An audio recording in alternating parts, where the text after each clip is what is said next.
been blessed with more than their share of rain. The maize fields are all in fine shape and the farmers are smiling. The roads, however, have literally taken a pounding, making the expected route the roughest in years. All the pans and dams are full to overflowing and huge open areas lie deep underwater. Once again, it's space frames versus trucks, with conditions being the deciding factor. With a new racing season comes the driver and sponsor changes. Philip Malone joins Richard Leek, replacing Tony Pond in the works Toyota Land Cruiser.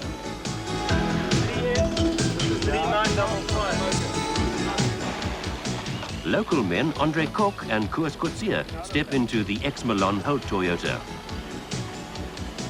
The two-seater specials log a record entry of 36 competitors.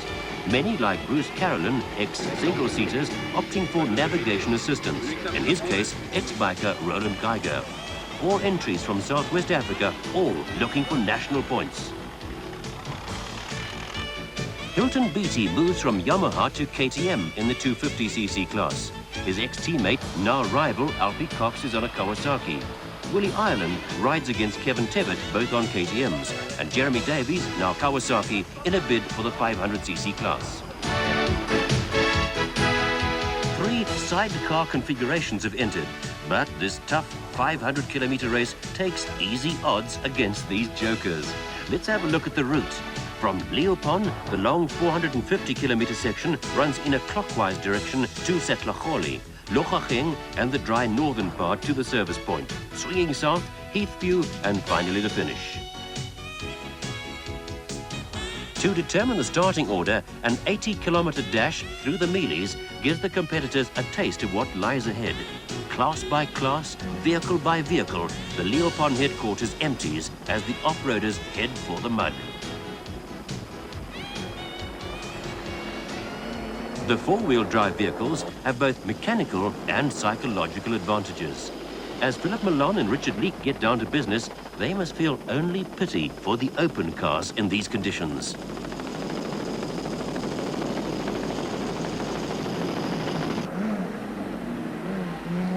But they have problems of their own, mainly in the form of Linton Draper, Cyril Erasmus and their big Nissan Safari. This crew heads up the Nissan attack. 12 entries in all. Toyota lists 19 entries, 8 of which have Toyota dealer team backing.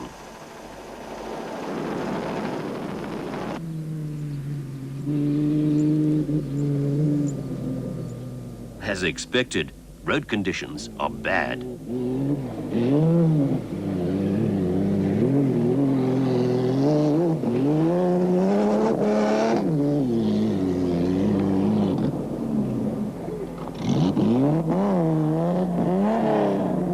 Drivers literally fight their vehicles through the muddy dips and bumps. Small streams become impassable mud holes. Vehicles with only 2-wheel drive and limited power under bonnet soon fall victim and can be seen across the countryside up to their chassis in mud.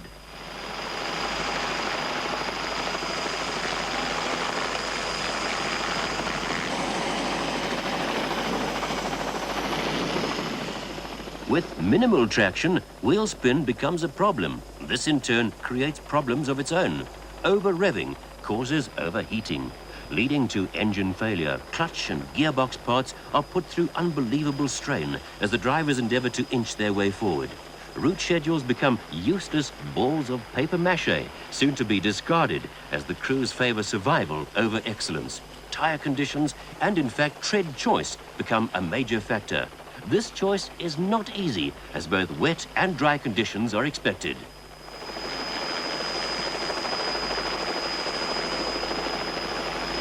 Taking more strain than the cars are the co-drivers or navigators, who become unrecognizable mudmen in their quest to free their cars. For many, their efforts will be in vain, as time bar penalties are slapped on those late over the line. One crew who are far from late are the father and daughter team, Clive and Kim Smith. They are in one of the 2 Lada Nivas entered. Having completed racing section 1, Clive has every right to sound optimistic.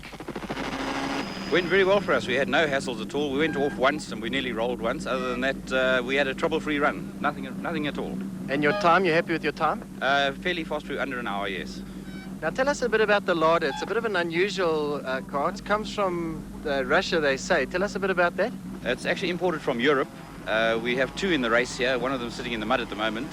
It's an incredible motor car, independent suspension. You just cannot get stuck in mud with that thing. I don't know what Don's done, but he's right down to his chassis in mud.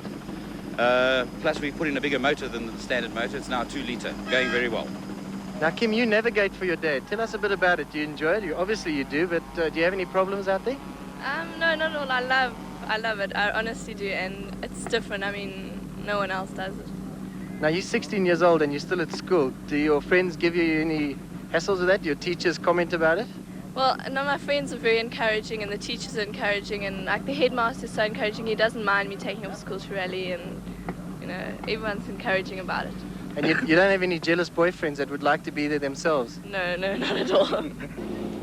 Back in the mire, and those who will not make the finish struggle on regardless.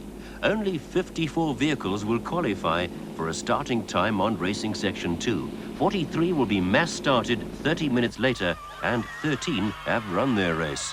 For the motorcycles, the slush does not present as much of a problem. Jeremy Davies heads the pack ahead of Willie Ireland on his Greenup KTM.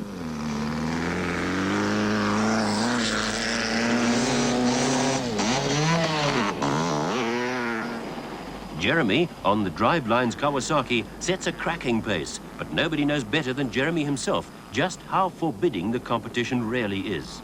In the 250cc class, names like Gavin Nimmo, Hilton Beattie, Alfie Cox and Russell White all mean trouble for somebody. All the top riders have big backing and even bigger expectations. Davies knocks 10 minutes off the best car time and gives himself just over a minute on second fastest Ireland. The top 10 riders are all within 5 minutes of each other, leaving no margin for error.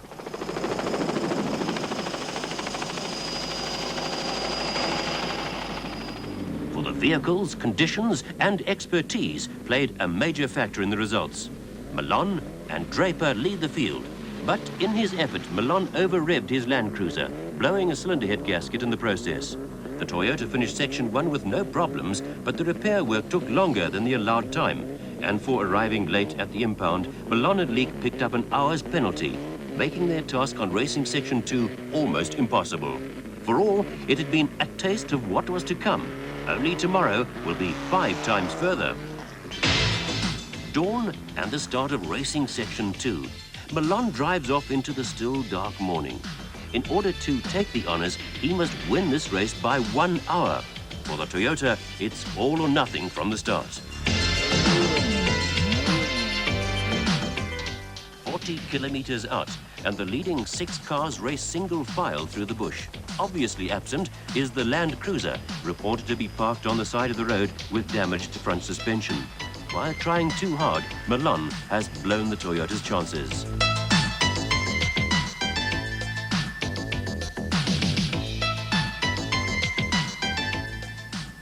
Draper and Erasmus lead the pack, but with the route markers few and far between, the real test is on the navigators. Every mistake changes 4 or 5 places, and the lead changes at every turn.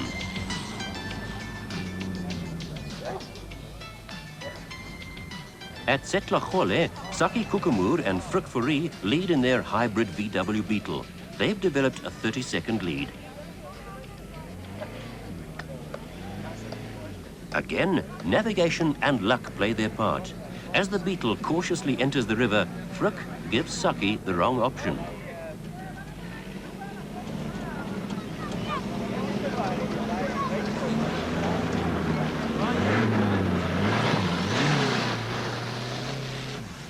Within seconds, the Beetle is surrounded by the opposition, forcing them back down the field.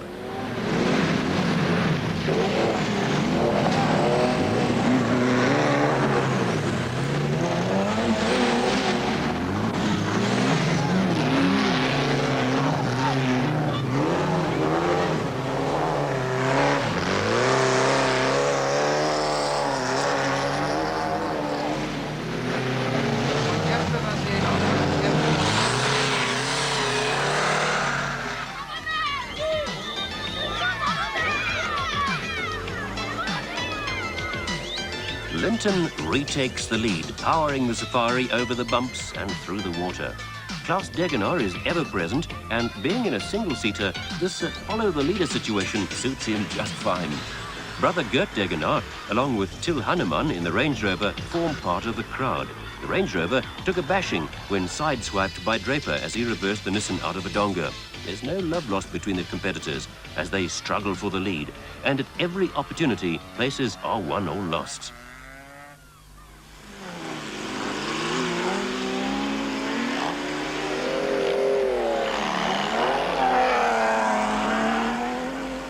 Stratford Voigt and Walter Schleicher in the A-Team Nissan Safari start mixing with the leaders.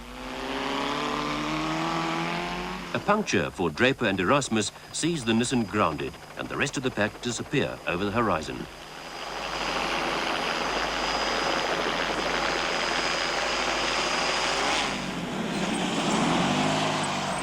Into the picture enters car 200, Wilfried Westlau and Dagmar Blankner in their VW Beetle. This Lesotho-based team will have to drive hard in order to catch and keep the leaders in sight. The bike boys wait nervously for their starting orders. The cars, however, have entered the most rain-soaked area of the route, and Voigt, in his A-Team Safari, lead a cautious group of vehicles through the slush. The Beetle of Westlau and Blankner are up with a bunch, as is Obut Carolyn, driving his brother's Class 9 single-seater special. At 8 a.m. on the dot, Davies, the first bike to be released, enters the section.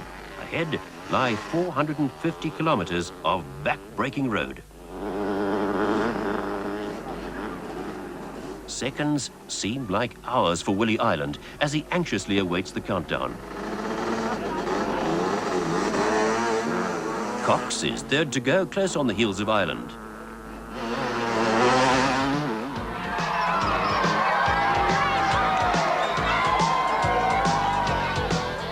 Ireland on the KTM arrives first at the Setlacholi River crossing. A good few minutes ahead of Davies.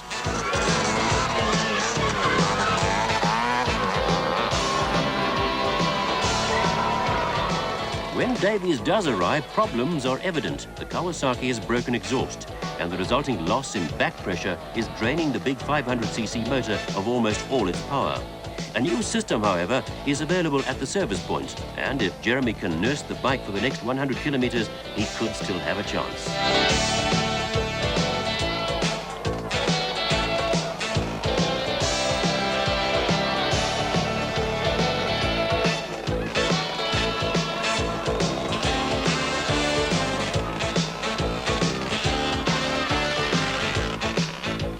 Klaus Degener has up to now played the waiting game. Using the navigation aids of other vehicles, the single-seaters have stuck in the pack, often frustrated by the slow pace. Degener, wisely or not, makes his break, and at the checkpoint near Lochacheng, the little single-seater emerges first.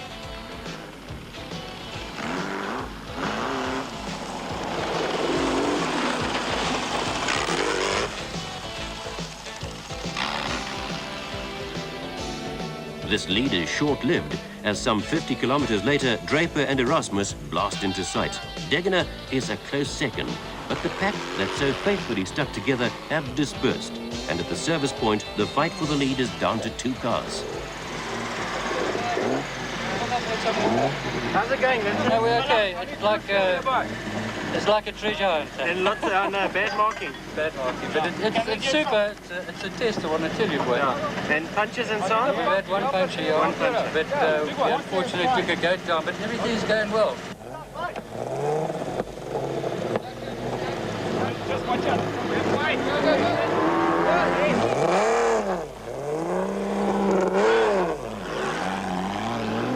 As the Nissan leaves, the Sandmaster arrives. Brother Gert, now out of the race himself, is there to assist. Both driver and car take on liquid of one type or another. The Sandmaster being particularly thirsty.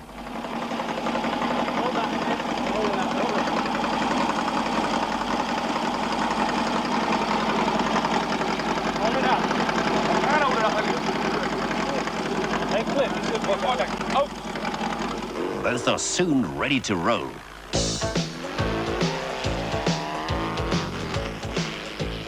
The bikers involved in a race of their own press on regardless.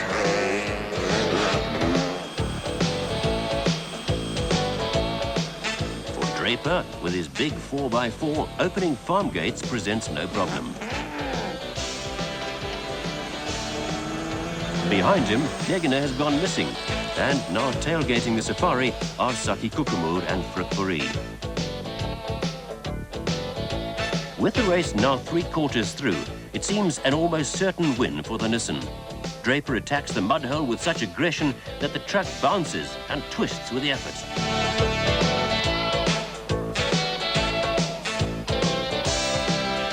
At the same obstacle, Saki again chooses the bad line and drives the Beetle into trouble.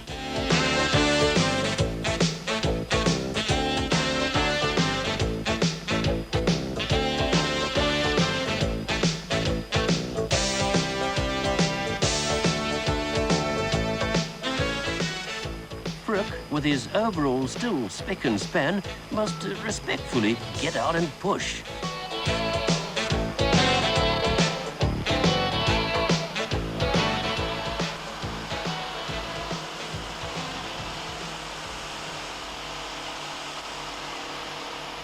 Progress is slow, but a few minutes later, having been blasted by the rooster tail of mud, Frick emerges and allows a local farmer and his tractor to complete the job.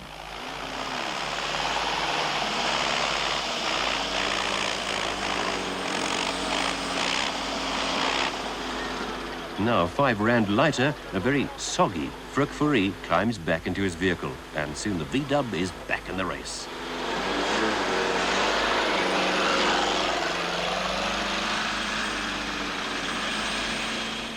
Lying third and closing, Wilfred and Dagmar hit the mud on just the right line and blast through the slush without delay.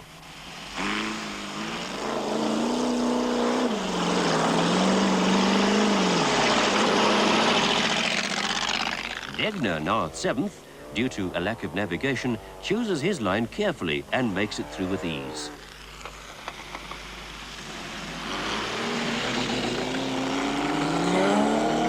Others follow, including the Toyota Hilux of Koos Snyman and Piet Du Plessis. From starting 59th, they now feature in the front 10.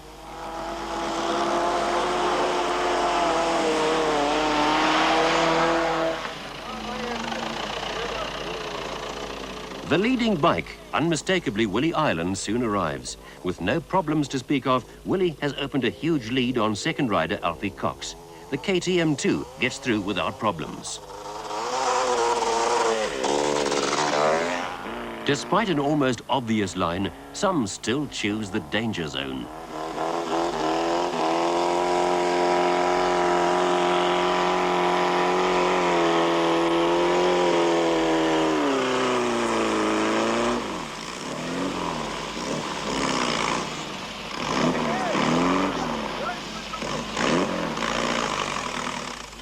Alfie arrives 5 minutes behind Ireland, with Kevin Tebbett reportedly third. Davies, having to replace his exhaust system, was 25 minutes behind the leader at the service point. On the home straight, disaster strikes Draper's Safari. The fast pace has taken its toll, and a broken clutch puts paid to the Nissan. This promotes the Westlaw Beetle into first spot, while behind them Andre Cook, himself a backmarker, moves up a place.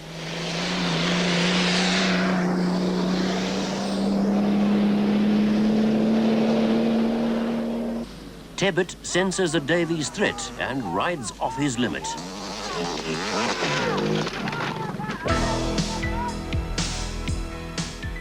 Thrown high side off his bike, Kevin lies winded and sore in the dirt.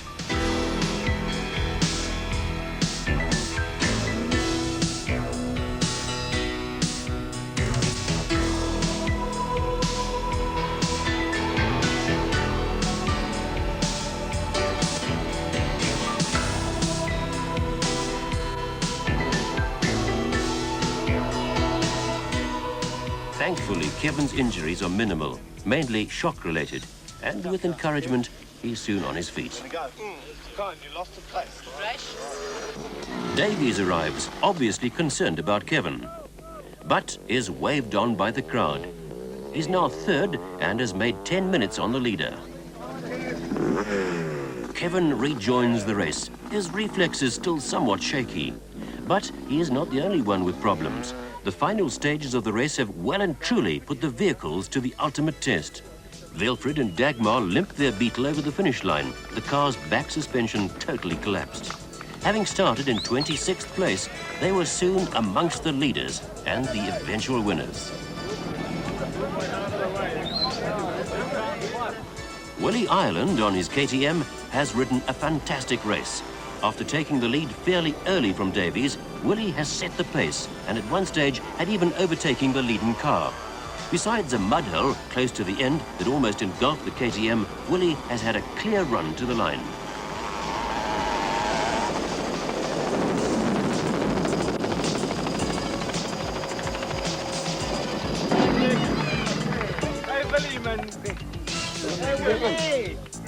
He takes the honours with only 4 minutes to spare. As Jeremy Davies flies into the finish, an outstanding effort from this rider hit so early with misfortune. Hey, Jeremy!